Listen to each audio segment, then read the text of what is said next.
Food for Thought with Professor David Ndete. It's another day for Food for Thought with Professor Ndete. My name is James Okumu. Thank you so much for tuning in.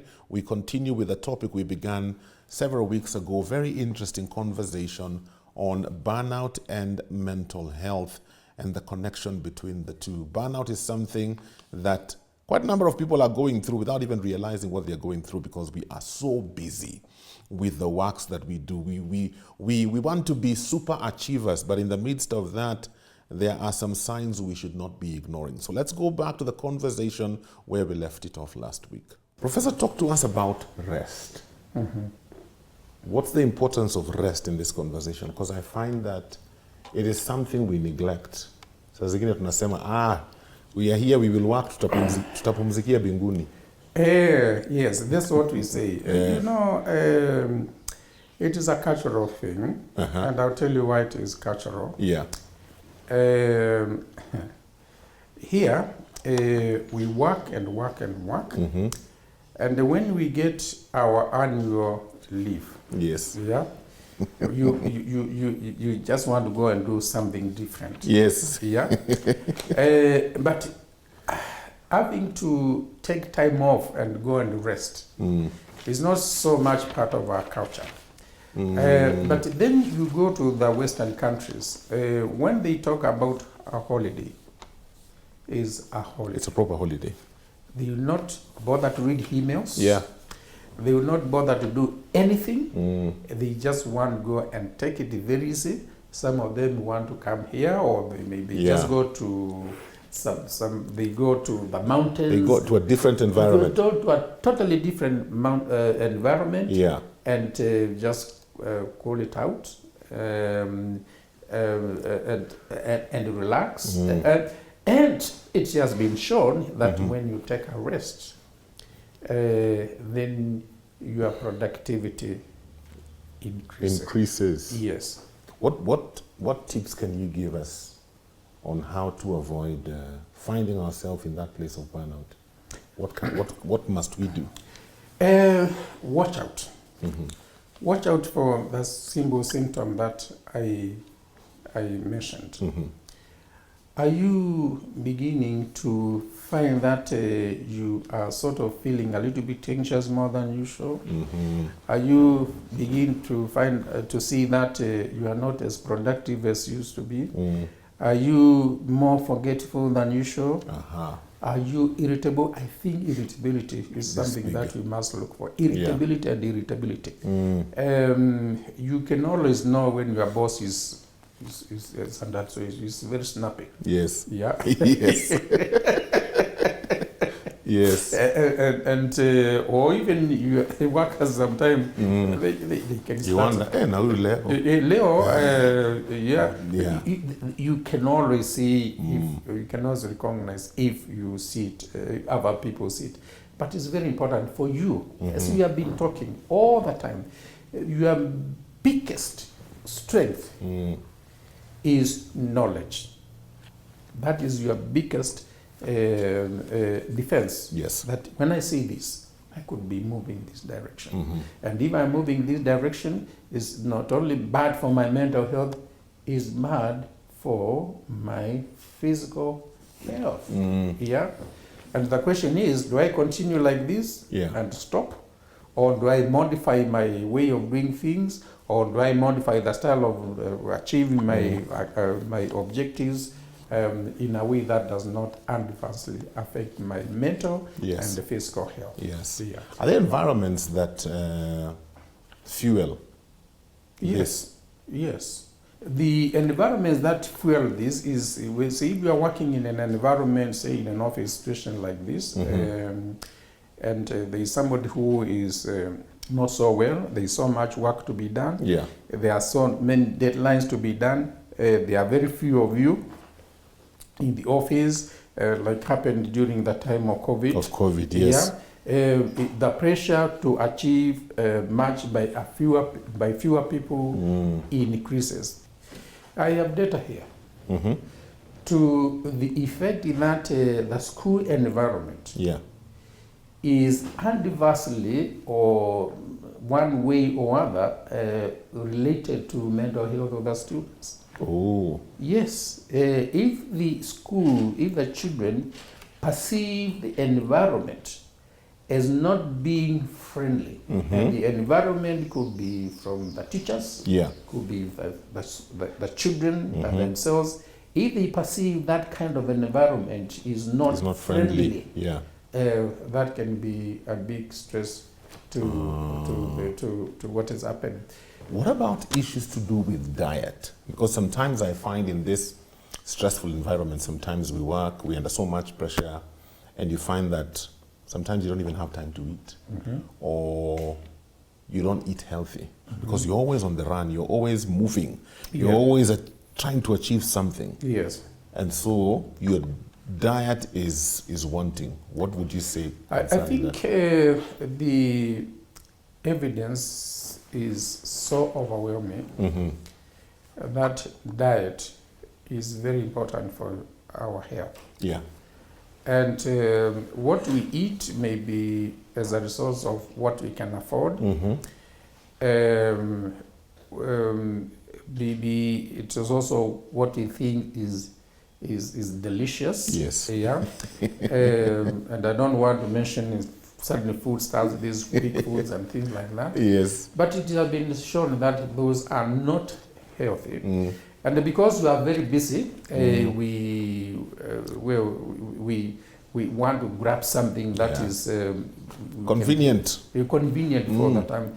If you find yourself in that situation, think about it twice. Of course, there are people who eat those things because they cannot afford to eat anything better. Yeah, true. Yeah. So for somebody who's burned out, Pastor, is there a particular period of time they need to recover, or does it depend on the individual? It depends on the individual.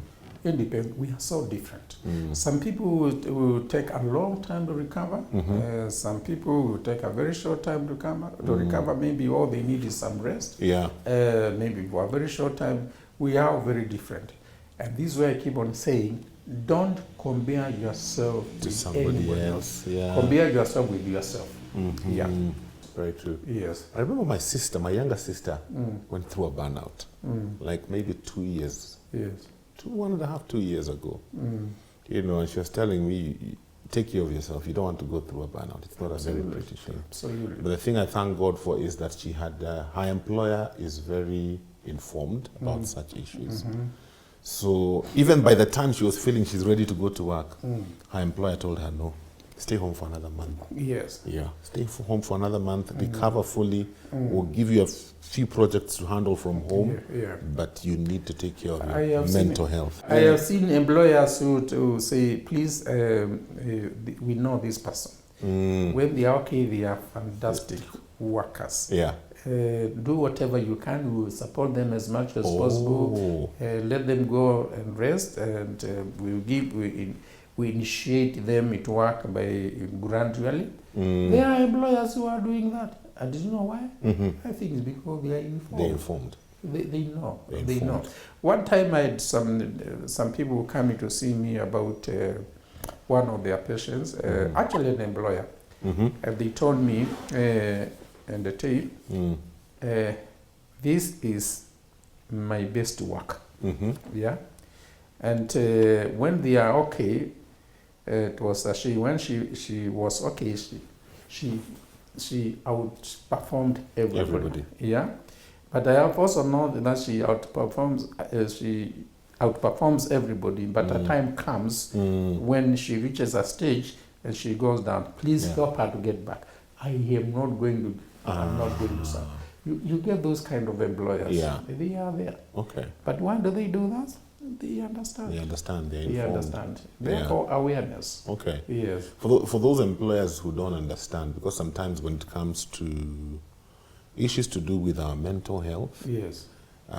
because it's not necessarily tangible. Yes. You know, it's not like somebody who is sick, they can hardly get out of bed, you can see. Yes. Sometimes somebody is having a mental health condition.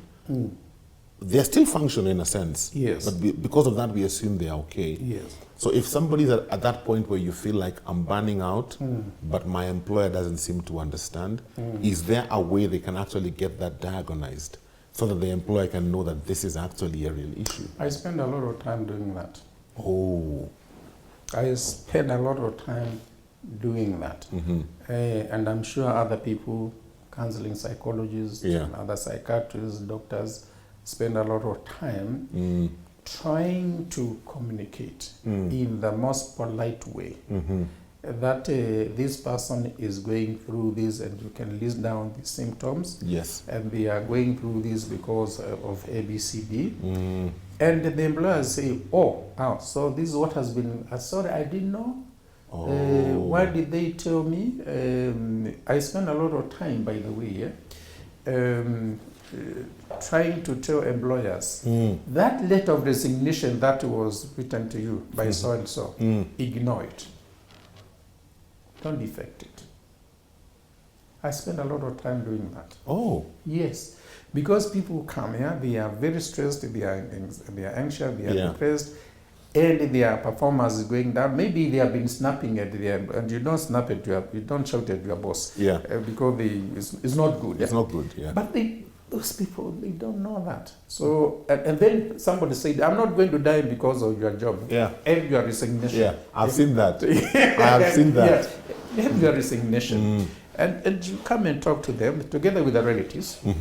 It's very important to involve the carers. The family, This is what has been happening. I know there is this letter that has been written by this person resigning. Please, I am not going to support that letter. If you, the support is not going to come from me. They say, but there's a lot of work in that place, and our person is going to die. I say, no, there's a slightly different way of doing it. Is to talk to the employer to at least adjust the environment in such a way that it is conducive to good health for that individual. We are talking about mental health in workplaces. And something I've realized, Professor, I don't know what your observation has been. I'm finding that this younger generation, they're more aware, and so I'm seeing a lot of movement in the workspace because young people are saying, I can't deal with this. And they walk out. Yes. My mental health is more important than this job. And they walk out. Yes. Unlike us, who endured. Some of us are still enduring. Tumekaa tu hapo because we believe I have to stay here. I don't know if you've seen that change. It happens all the time. And young people these days, they are very good, very fast in changing jobs. Because sometimes you understand they want to continue, they have careers to follow, which is very fine. But when they change jobs, just because of stress-related issues, and there are things you can do on impulse. They jump before they think. But if you are a parent and you are a father or you are a mother, you can say, what will happen if I tender in my resignation? What happened? What food shall I give? Where shall I get food for my children? How do I pay my rent? How do I do this? How do I do that? Then people may not have the ability to analyze those in a very critical way, and therefore they may make mistakes may make decision on impulse. What I'm trying to say is that when people are under a lot of stress, they can make impulsive decisions which have not been thought through. And therefore the young people will want to move on because they don't have a sense of responsibilities. What are the repercussions of my decision? They jump and then they start thinking. Handouts think before they jump. Yes. My time is up. Thank you so much for tuning in to Food for Thought with Professor Ndetei. Until next week, have a great day. Food for Thought with Professor David Ndetei.